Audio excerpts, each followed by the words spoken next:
নমস্কার, আপনাদের সঙ্গে আমি সৈকত। শুরু করছি আজকের এই সময় অনুষ্ঠান। আমরা প্রথমে ভেবেছিলাম আজকে আলোচনা করব ভাটপাড়ার একটি খুব গুরুত্বপূর্ণ ইস্যু নিয়ে, যেটা হতে পারে ভাটপাড়ার ইস্যু, কিন্তু রাজ্যের আঙ্গিকে দেখতে গেলে সেটা এই মুহূর্তে যখন বিজিবিএস চলছে সেই সময় একটা খুব গুরুত্বপূর্ণ ইস্যু। কিন্তু সমস্ত জল্পনা কার্যত উল্টে দিয়ে এই মুহূর্তে দিল্লির ভোট ফেরত সমীক্ষা দেখাচ্ছে যে ৭০টি আসনের মধ্যে এই মুহূর্তে সর্বোচ্চ ভোট ফেরত সমীক্ষা অনুযায়ী বিজেপি পাচ্ছে সর্বোচ্চ ৬০টি সিট। আমি আবার বলছি, ৭০টি আসনের মধ্যে ৬৮টি আসনে বিজেপি একা লড়াই করে বিজেপি ৬০টি সিট পাচ্ছে সর্বোচ্চ, এমনটাই পাওয়া যাচ্ছে। তবে আমি প্রথমেই আপনাদেরকে দেখাচ্ছি পিপলস প্লাসের পক্ষ থেকে এক্সিট পোল, যেখানে বিজেপি ৫১ থেকে ৬০, আপ ১০ থেকে ১৯, কংগ্রেস ০। এরপর আপনাদেরকে দেখাচ্ছি ম্যাট্রিসের পক্ষ থেকে বলা হচ্ছে ৩৫ থেকে ৪০ বিজেপি, আপ ৩২ থেকে ৩৭, কংগ্রেস ০ থেকে ১। পি মার্কের পক্ষ থেকে বলা হচ্ছে বিজেপি ৩৯ থেকে ৪৯, আপ ২১ থেকে ৩১, কংগ্রেস ০ থেকে ১। জেভিসির এক্সিট পোল বলছে বিজেপি ৩৯ থেকে ৪৫, আপ ২২ থেকে ৩১ এবং কংগ্রেস ০ থেকে ২টি।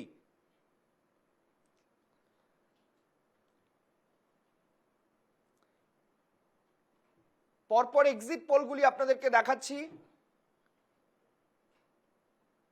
দিল্লি বিধানসভা নির্বাচনের এক্সিট পোল, পিপলস ইনসাইট বলছে বিজেপি ৪০ থেকে ৪৪, আপ ২৫ থেকে ২৯ এবং কংগ্রেস ০ থেকে ১টি আসন পেতে পারে। পোল ডেয়ারি তারা বলছেন ৪২ থেকে ৫০, আপ ১৮ থেকে ২৫, কংগ্রেস ০ থেকে ২টি আসন পেতে পারে। চাণক্য স্ট্র্যাটেজিস সবচেয়ে গুরুত্বপূর্ণ, যাকে অনেকে ভরসা করেন বলে বলেন, বিজেপি ৩৯ থেকে ৪৪, আপ ২৫ থেকে ২৮, কংগ্রেস তারা পাচ্ছেন ২ থেকে ৩টি আসন। আমি একটু আপনাদের পরিসংখ্যান দিয়ে যদি জানাই, এই যে ৭টি আপনাদেরকে দেখালাম এক্সিট পোল, এই ৭টি আলাদা আলাদা বিষয়ে তারা কিন্তু সমীক্ষা করে তারা জানাচ্ছে যে একক মেজরিটি নিয়ে কিন্তু সরকার গড়তে চলেছে বিজেপি, যদিও বহু ক্ষেত্রে কিন্তু এক্সিট পোল মিথ্যেও প্রমাণিত হয়েছে। আমরা এই বিষয়ে বলার আগে একটু আপনাদেরকে মনে করিয়ে দিই যে এবারের এই বিধানসভা নির্বাচনে, দিল্লিতে যে বিধানসভা নির্বাচন হয়ে গেল, এই বিধানসভা নির্বাচনে ৬৯৯ জন প্রার্থী ভাগ্য নির্ধারণ হয়েছে। ১,৫৬,০০,০০০ ভোটার ভোট দিয়েছেন। এবং এক্ষেত্রে যেটা আপনাদেরকে অবশ্যই বলে রাখা প্রয়োজন যে আপের যে সরকার একটানা দীর্ঘদিন ধরে রয়েছে, সেই আপ সরকারের পতনের ইঙ্গিত পাওয়া যাচ্ছে এক্সিট পোলে। এবং আরেকটি বিষয় আপনাদের জানিয়ে রাখি যে বিকেল ৫টা পর্যন্ত দিল্লি বিধানসভা নির্বাচনে ভোট পড়েছে ৫৭.৭%। I repeat, ৫৭.৭%। দিল্লি ব্যস্ত শহর, কিন্তু তাতে মাত্র ৫৭% ভোটার ভোট দিয়েছেন। মানে দিল্লির জনসংখ্যা যদি ১০০ জন হয়, তাহলে মাত্র ৫৭.৭ জন মানুষ, মানে ধরে নিচ্ছি গড়ে ৫৮ জন মানুষ ভোট দিয়েছেন। ১০০ জন যদি দিল্লির জনসংখ্যা হয়, তাহলে ৫৮ জন ভোট দিয়েছেন, মানে ভোটদানের হার খুব কম। সাধারণত ধরে নেওয়া হয় যে ভোটদানের হার কম মানে অ্যান্টি ইনকামবেন্সি ফ্যাক্টর, অর্থাৎ সরকারের বিরুদ্ধে ভোট দেওয়ার প্রবণতা লক্ষ্য করা যায়। এক্ষেত্রে আপনাদের জানিয়ে রাখি যে ২০২০ সালের বিধানসভা নির্বাচনে ৬২% ভোট পড়েছিল, কিন্তু এবার প্রায় আমরা দেখতে পাচ্ছি, হিসেব কষে দেখতে পাচ্ছি, প্রায় ৪ থেকে ৪.৫% ভোট কম পড়লো দিল্লি বিধানসভা নির্বাচনে। কি ইস্যু, কোন ইস্যুতে ভোট হয়েছে, কারা কারা ভোট দিলেন, অশান্তি হলো কিনা, সবকিছু আপনাদেরকে জানাবো একটি প্রতিবেদনের মাধ্যমে। দেখুন। পরপর দুবার লোকসভায় বাজিমাত করলেও বিধানসভায় আপের কাছে দাঁত ফোটাতে পারেনি বিজেপি। লোকসভার অঙ্ককে পেছনে ফেলে দিল্লি বিধানসভা ভোটের লড়াই এবার খাতায় কলমে ত্রিমুখী। রাজধানীতে প্রতিটি আসনে মুখোমুখি লড়ছে শাসক দল আপ, বিজেপি ও কংগ্রেস। গত বছর লোকসভা ভোটে দিল্লিতে আসন সমঝোতা করে লড়েছিল কংগ্রেস ও আপ। অতীতে গত বিধানসভা ভোটে ৬২ আসনে জয়ী হয়েছিল আপ, মাত্র ৮ আসনে জয়ী হয় বিজেপি। কংগ্রেস খাতাই খুলতে পারেনি। ১৯৯৮ থেকে ২০০৮ সাল পর্যন্ত একটানা দিল্লি ছিল কংগ্রেসের দখলে। ২০১৩ সালে বিধানসভা ত্রিশঙ্কু, ২০১৫ থেকে জয়ের ধারাবাহিকতা আপের। এবার মোট ৭০ বিধানসভা আসনে ৬৯৯ জন প্রার্থীর ভাগ্য নির্ধারণ। দিল্লির মসনদে কে? কিন্তু এবার আপ কি খানিকটা চাপে? বিধানসভা ভোটের আগে একাধিক ঘটনা দিল্লির বুকে। আবগারি দুর্নীতি মামলায় গ্রেপ্তার হন কেজরিওয়াল। মুখ্যমন্ত্রী পদে বসতে পারবেন না বলে জামিন শর্ত আদালতের। টিকিট না পেয়ে নির্বাচনের 5 দিন আগে আপ থেকে পদত্যাগ 7 বিধায়কের। দিল্লি বিধানসভা নির্বাচনে সকাল সকাল ভোট দেন রাষ্ট্রপতি দ্রৌপদী মুর্মু, সুপ্রিম কোর্টের প্রধান বিচারপতি সঞ্জীব খান্না, বিদেশমন্ত্রী এস জয়শঙ্কর, সোনিয়া গান্ধী, রাহুল গান্ধী, প্রিয়াঙ্কা গান্ধী, অরবিন্দ কেজরিওয়াল, অতসী মার্লেনারা। এবার নজরকাড়া কেন্দ্রগুলির মধ্যে রয়েছে নয়াদিল্লি কেন্দ্রে লড়ছেন অরবিন্দ কেজরিওয়াল, কংগ্রেস প্রার্থী সন্দীপ দীক্ষিত ও বিজেপি প্রার্থী পরবেশ বর্মা। কালকাজি কেন্দ্রে বিদায়ী মুখ্যমন্ত্রী অতসী মার্লেনা, কংগ্রেস প্রার্থী অলকা লাম্বা ও বিজেপি প্রার্থী রমেশ বিধুরি। জঙ্গপুরা থেকে আপের প্রার্থী দিল্লির প্রাক্তন উপমুখ্যমন্ত্রী মনীষ সিসোদিয়া। মালবিয়া নগরে আপ প্রার্থী সোমনাথ ভারতী। শকুর বস্তিতে আপ প্রার্থী সত্যেন্দ্র জৈন। ওখলায় আপ প্রার্থী আমানতুল্লাহ খান। দিল্লির ভোটেও অশান্তির খবর। রাজধানীর সিলামপুর, চিরাগ দিল্লি ও জঙ্গপুরাতে অশান্তির খবর মিলেছে। ভুয়ো ভোটার, টাকা দিয়ে ভোটারদের প্রভাবিত করার অভিযোগে আপের বিরুদ্ধে। এবার পাশাপাশি ভোটের আগের দিন মঙ্গলবার দিল্লির বিদায়ী মুখ্যমন্ত্রী তথা কালকাজির আপ প্রার্থী অতসীর বিরুদ্ধে এফআইআর দায়ের অমিত শাহের হাতে থাকা দিল্লি পুলিশের। তার বিরুদ্ধে আদর্শ আচরণবিধি ভঙ্গ করার এবং ডিউটিরত সরকারি আধিকারিককে কাজে বাধা দেওয়ার অভিযোগ উঠেছে। এদিকে ভোট বাজারে রাজনীতিকরা মেতেছেন আধ্যাত্মিকতায়। মঙ্গলবার সন্ধ্যায় হনুমান মন্দিরে পুজো অরবিন্দ কেজরিওয়ালের। দিল্লি ভোটের দিন সকালে কুম্ভে ত্রিবেণী সঙ্গমে ডুব মোদির। মাঘী অষ্টমী ও ভীষ্ম অষ্টমী তিথিতে ত্রিবেণীতে পুণ্য স্নান সারেন প্রধানমন্ত্রী। সঙ্গে ছিলেন উত্তরপ্রদেশের মুখ্যমন্ত্রী Yogi Adityanath. Bureau report, NKTV Bangla.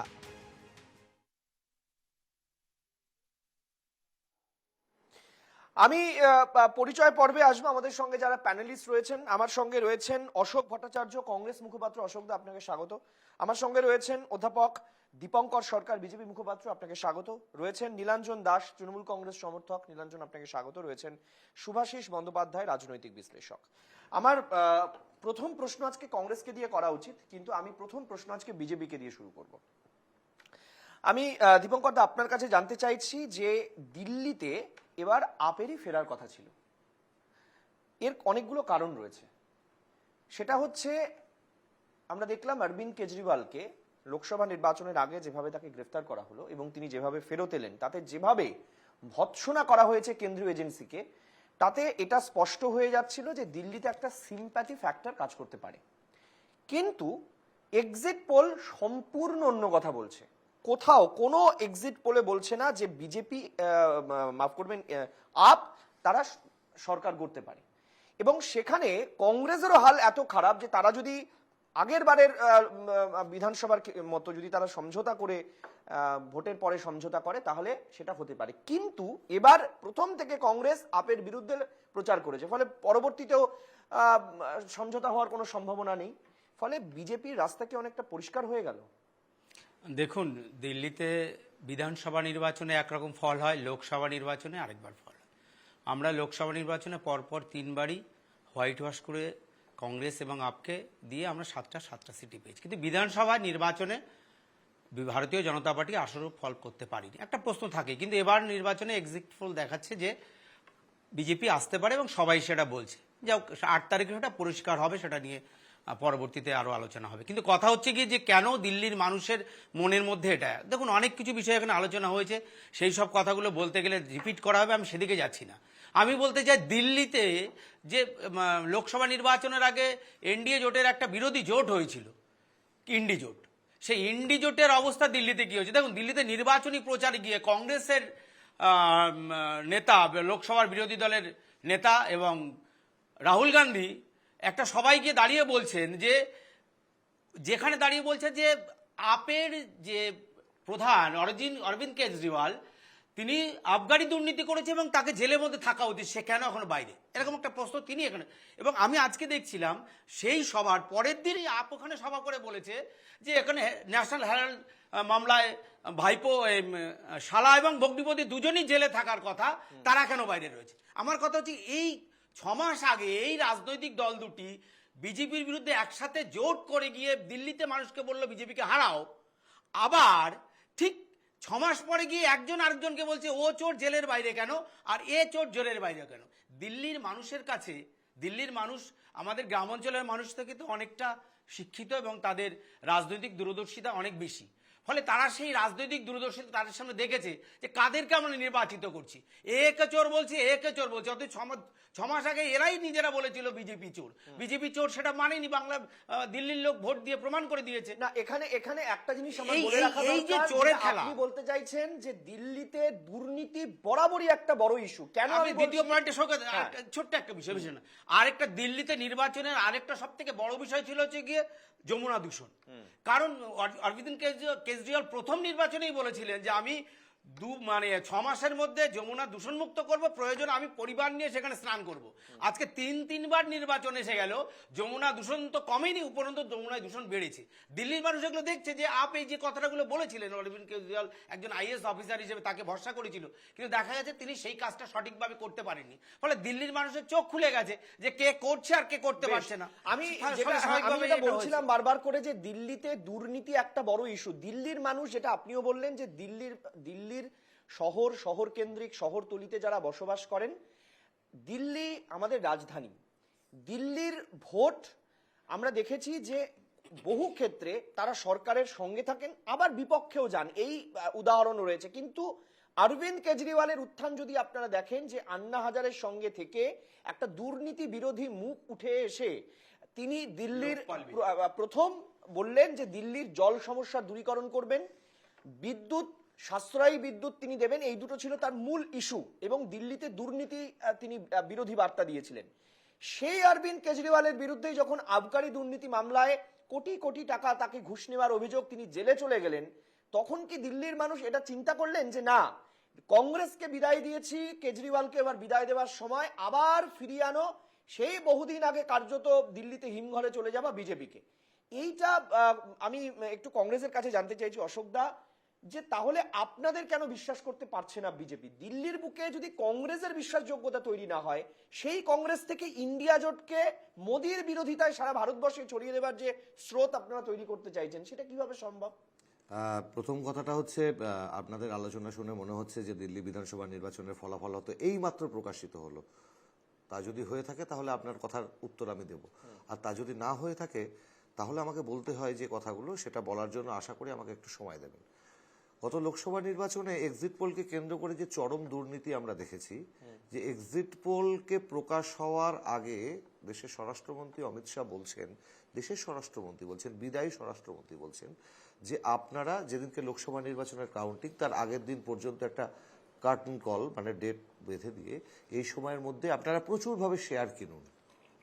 আসলে শেয়ার বাজারের যে চরম দুর্নীতি এক্সিট পোলকে কেন্দ্র করে হয়েছিল গত লোকসভায়, এবং গত লোকসভায় প্রত্যেকটি এক্সিট পোল বলেছিল যে মোদি এককভাবে ক্ষমতায় আসবে। কেউ 400 দিয়েছিল, কেউ তো পারলে 544টির মধ্যে 600টি আসন দিয়ে দেয়, তা তো আমাদের কোনো আপত্তির ব্যাপার নেই। কিন্তু ঘটনাচক্রে যেটা ঘটেছিল সেটা হচ্ছে এক্সিট পোলকে সামনে রেখে চরম আর্থিক দুর্নীতি স্বাধীন ভারতের ইতিহাসে আমরা দেখেছিলাম গত লোকসভা নির্বাচনে।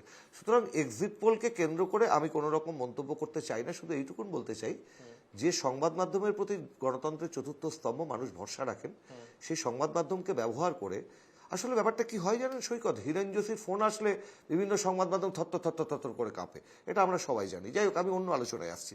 এবার আসছি দিল্লির আলোচনায়। দিল্লির মানুষের রায় যেটা হবে, সেই রায়কে আমাদের সকলকেই মাথা পেতে নিতে হবে। এর মধ্যে অন্যায় কিছু নেই, অপরাধ কিছু নেই। কিন্তু যে প্রশ্নটা আসে, এখানে আপনারা ইন্ডিয়া জোটের কথা বললেন, বিজেপির মুখপাত্র ভাই দীপঙ্করও ইন্ডিয়া জোটের কথা বললেন।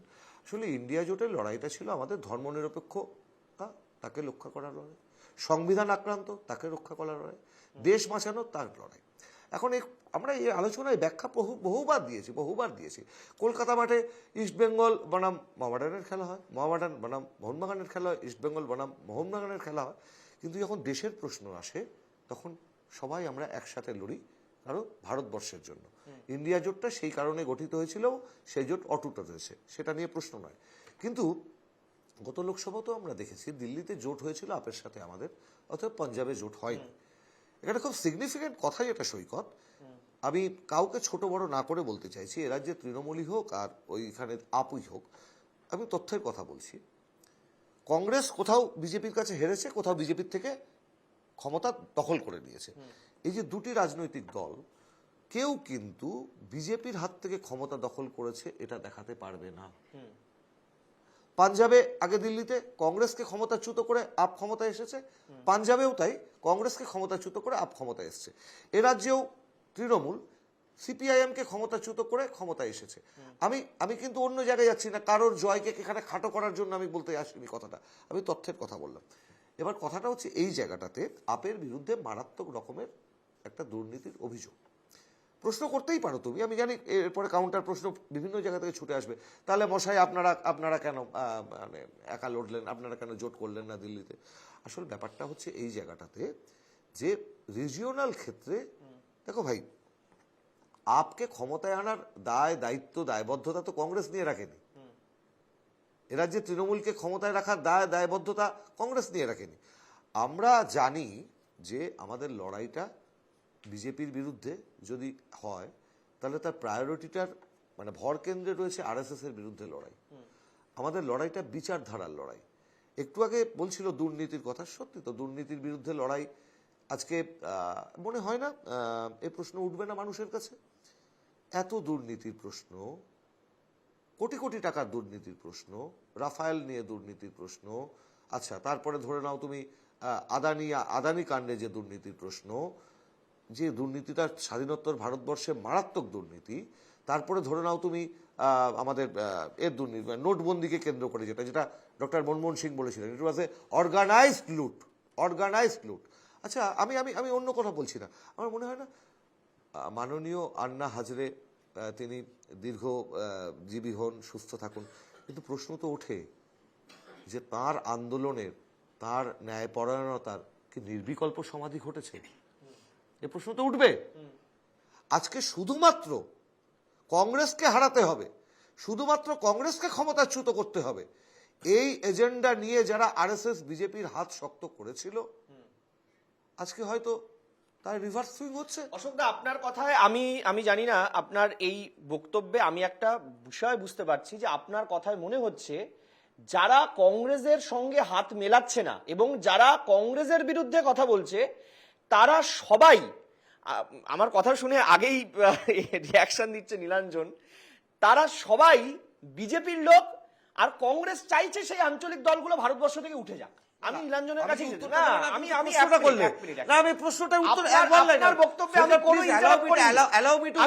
অবশ্যই করবেন, আমাকে অন্যদের বলতে আমি বলছি গোটা অনুষ্ঠান বিজেপি নয়।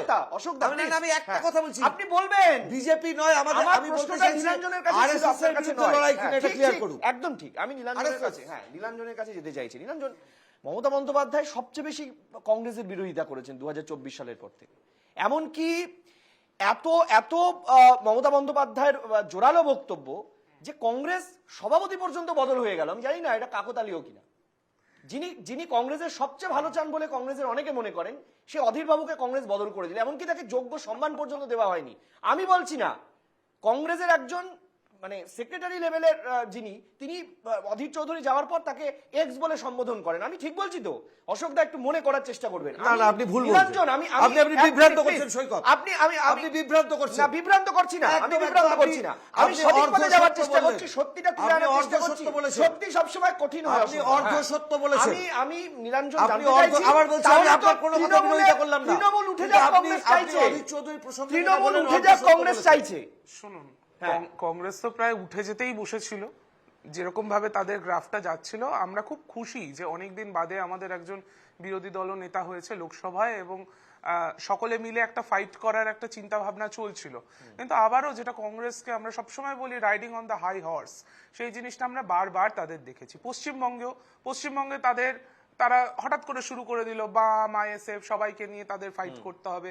এবং আপনি আরেকজন যেই ভদ্রলোকের কথা বলছিলেন, আমি এখানে কোনো বাদামওয়ালাকে নিয়ে আলোচনা করতে আসিনি, কিন্তু তিনি মূল মানে চক্রী যার জন্য পশ্চিমবঙ্গে ইন্ডিয়া অ্যালায়েন্সটা হয়নি।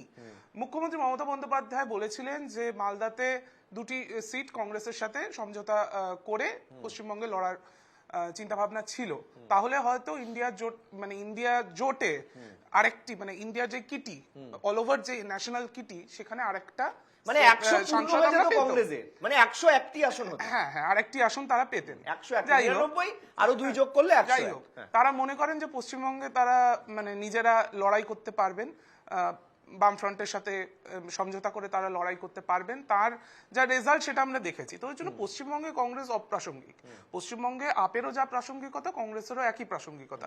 আজকে একটা ন্যাশনাল লেভেলের একটা ডিবেট সেখানে আলোচনা আমরা করছি। আপনাকে জাস্ট একটা জিনিস বলি, আপনি বেশ কয়েকটা যেই দেখালেন এক্সিট পোলস গুলো, আমি দুটি এরকম সংস্থার পোল পেয়েছি। একটার নাম হচ্ছে মাইন্ড ব্রিঙ্ক, তারা বলছে আপ পাচ্ছে 44 to 49, আরেকটি হচ্ছে উইপ্রেসাইট, সেটা বলছে আপ পাচ্ছে 46 to 52। ওই জন্য মানে এখানে এমনিতেই দিল্লির election is too close to call, এটা চিরকালই দেখেছি আমরা। এর আগে 2020 সালের নির্বাচনেও দেখেছি, 15 সালের নির্বাচনেও দেখেছি, তার আগেরটাতে তো মানে কেউ ভাবতেই পারেনি যে মানে 28টা সিট পেয়ে যেতে পারে। তো যাই হোক, দিল্লির ইলেকশন এরকমই হয় প্রত্যেকবারই। আবার লোকসভা আমার এখানে একটা প্রশ্ন রয়েছে, আপনি তৃণমূল কংগ্রেসের একজন নেতা হিসেবে আপনার কি মনে হয় কেজরিওয়াল দুর্নীতিগ্রস্ত? দেখুন, এটা তো কংগ্রেস কিন্তু মনে করে। না, কংগ্রেস তো নিশ্চয়ই মনে করে, কারণ কেজরিওয়াল যেই কেসটাতে তিনি গ্রেফতার হয়েছিলেন সেই কেসটা করেছিলেন ওখানে একজন যুব কংগ্রেস নেতা। যাই হোক, কিন্তু ব্যাপারটা হচ্ছে কংগ্রেস কি মনে করছে এখানে খুব একটা বড় বিষয় না। কংগ্রেসের আপনি কি না, মনে করছেন? আমি তো সিবিআই ইডি কিছুই নই। না, আমি আপনার মনে হওয়ার ক্ষেত্রে বলছি। আমার মনে হয় না, এবং সবথেকে বড় কথা মানে এটা বিচার্য, এটাই যদি বিচার্য হতো তাহলে কংগ্রেস আর আপ লোকসভা নির্বাচনে তারা কেন অ্যালায়েন্স করলো? কংগ্রেসের যদি এতই মানে প্রবলেম আপনার থাকে, নিশ্চয়ই যদি মনে থাকে বেশ কয়েকবার তৃণমূলের বিরুদ্ধে, এবং এখন অবধি আমাদের কোনো তৃণমূলের প্রমাণ পাওয়া বিরুদ্ধে যায়নি কেজরিওয়াল কিন্তু কেজরিওয়ালের। বহুবার মুখ খুলেছেন। আপনি সেই তথ্য মনে রেখে আজকে মুখ খুলতে পারেন, অসুবিধা কিছু নেই। না, সেটা বিষয় নয়। আমি বলছি যে কেজরিওয়ালের বিরুদ্ধে এখনো মানে কোনো আমরা কিছু দেখতে পাইনি যে কোনো টাকা উদ্ধার বা কোনো মানে কোনো অবভিয়াস আমরা কিছু পাইনি। একটা ওই যেটা ওই এক্সাইজ পলিসির বিষয়, সেখানে নাকি কিছু আন্ডারহ্যান্ড ডিলিংস ছিল, এটাই হচ্ছে মানে মোটামুটি গন্ধ কি পাচ্ছেন না, দুর্নীতি? গন্ধ আমি বুঝতে পারছি না। এবং তার আমরা যেটা বিজেপির যে অ্যাকশনস গুলো দেখেছি সেটা আমাদের পশ্চিমবঙ্গের পার্সপেক্টিভে আমরা যেরকম দেখেছি, বারবার অ্যারেস্ট করা, নেতা মন্ত্রীদের অ্যারেস্ট করা, তারপরে তাহলে চার্জশিট না দিতে পারা, কোনো চার্জশিট না দিতে পারা। আপনার বক্তব্যকে সমর্থন করলো না, আমি যদি এক কথায় বুঝতে পারি। আপনি আমরা এক ঘরে হয়ে গেলেন আজকের এই আমরা তো অনুষ্ঠানে। ইন্ডিয়া অ্যালায়েন্সের পার্টনার, আপনার ইন্ডিয়া অ্যালায়েন্স হয়ে গেল এই অনুষ্ঠানে। ইন্ডিয়া অ্যালাই, ইন্ডিয়া অ্যালায়েন্সে আপনারাই এখন আছেন। Strongest India ally. আচ্ছা, আপনি কি সিপিএম কে সঙ্গে নেবেন আগামী বিধানসভা নির্বাচনে? কংগ্রেস কি সিপিএম কে নেবে সঙ্গে?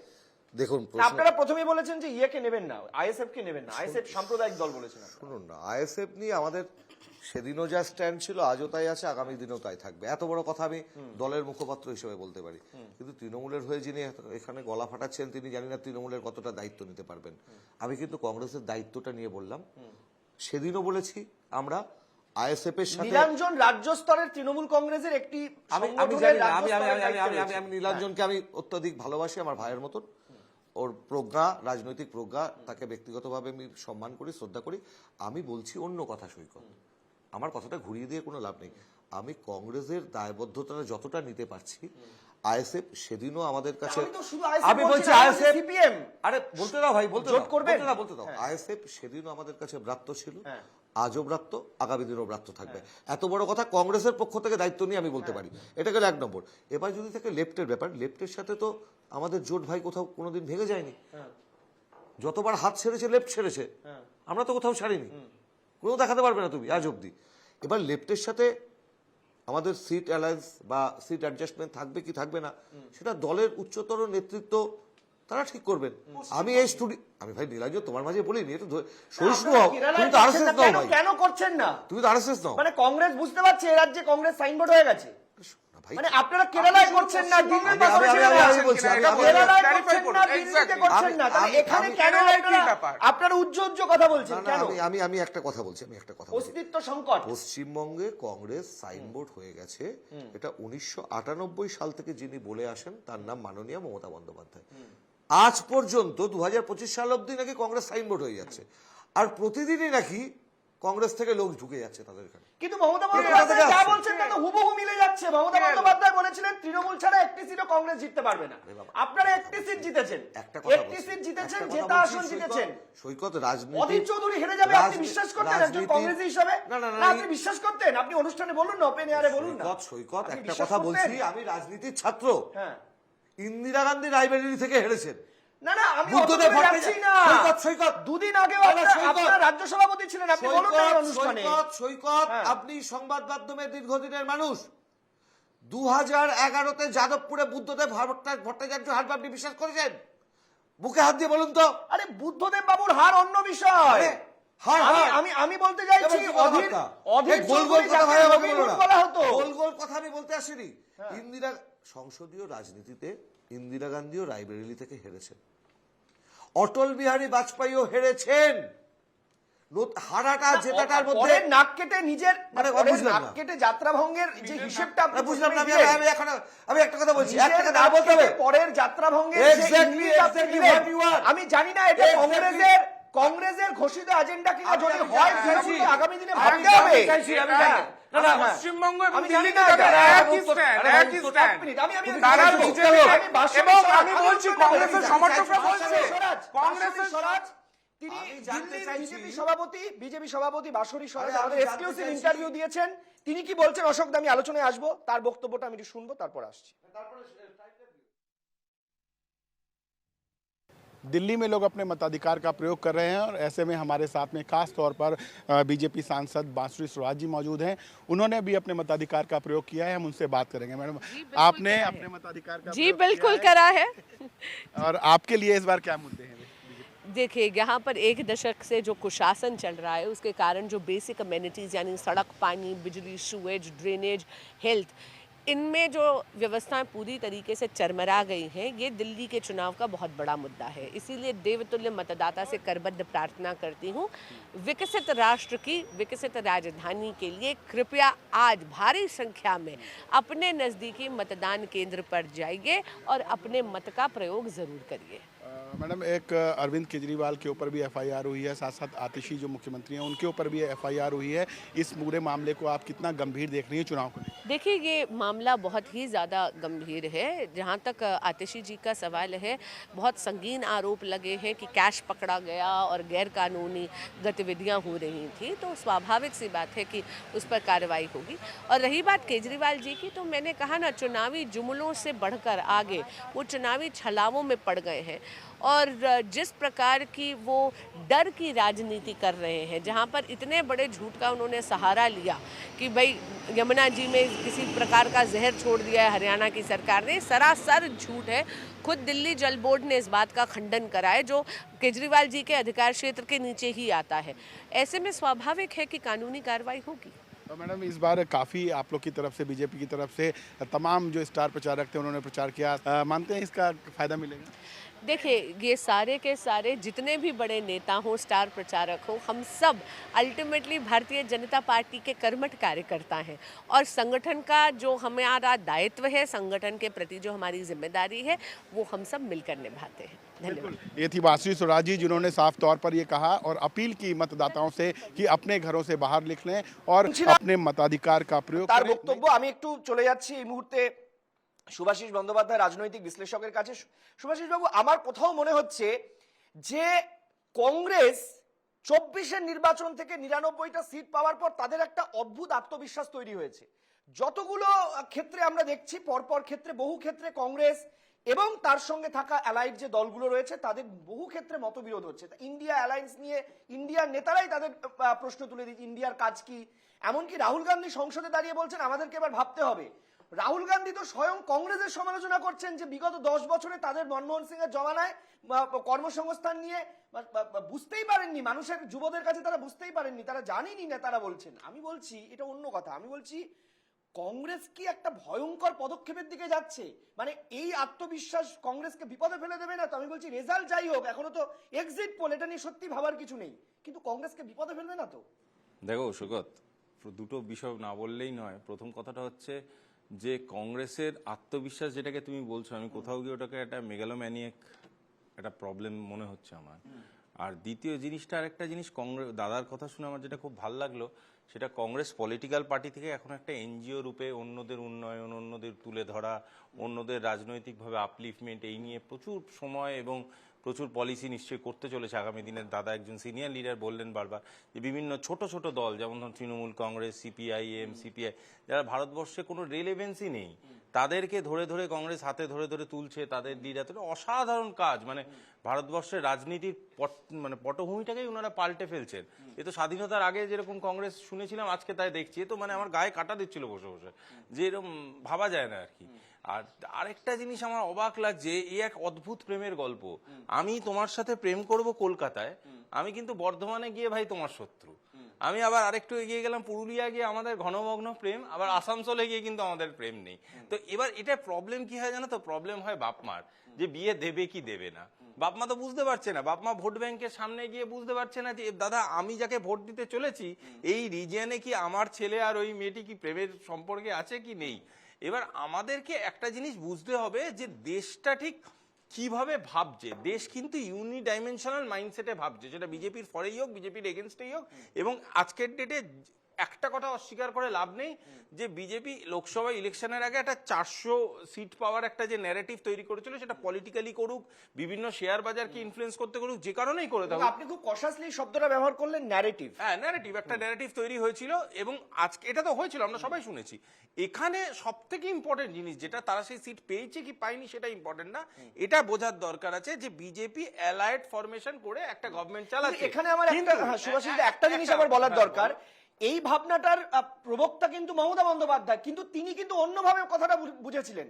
কংগ্রেসের অ্যাপ্লিকেশনটা অন্য হয়ে গেছে। না, আমি এখানে একটা কথা লাইনটা কমপ্লিট করলে বুঝতে পারতে, যে সেটা আমি যেটা বলতে চাইছি সেটা হচ্ছে, উনারা যে 400 সিটের কথাটা বলেছিল সেটা পেয়েছে কি পাইনি আমরা আজকে সবাই জানি।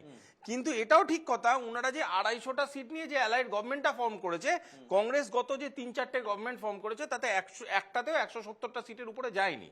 সুতরাং একটা জিনিসের স্টেবিলিটি কিভাবে আসে না আসে, তার বিভিন্ন combination is the beauty of democracy, সেটা কোনো কথা নয়। আরেকটা কথা আমার মনে হয়, সব রিজিওনাল পার্টি বারবার করে যেটা বোঝানোর কথা হচ্ছে, রিজিওনাল পার্টি তার রিজনের স্ট্রেংথ আছে, তার রিজনের ন্যারেটিভের পাওয়ার আছে, তার জন্যই সেই রিজনাল পার্টিটা সেই রিজনে ইম্পর্টেন্ট। এবং আজকের ডেটে দাঁড়িয়ে বাংলায় তৃণমূল কংগ্রেস, আমি অন্য সেন্সে নিও না ভাই, তৃণমূল কংগ্রেস যদি সরকারে নাও থাকে, যেমন আজকে সিপিআইএম কোন রকম সিটে নেই, তাও সিপিআইএম এর পলিটিক্সটাকে আমি বাংলার পটভূমিতে সরিয়ে দিতে পারবো না। It is important so as for আমি সুভাষিস দা এই জায়গাটাকে আমি খুব স্পেসিফাই করার চেষ্টা করবো এবং বিরতির পর ফিরে এসে এটা নিয়ে আলোচনা করব, যে মমতা বন্দ্যোপাধ্যায়ের যে বক্তব্য সেটা কি কংগ্রেস অন্যভাবে ব্যাখ্যা করতে গিয়ে কার্যত জলে নেমে যাওয়ার চেষ্টা করছে। আমরা এটা নিয়ে আলোচনা করবো, একটা ছোট্ট বিরতির পর ফিরে আসছি, সঙ্গে থাকুন।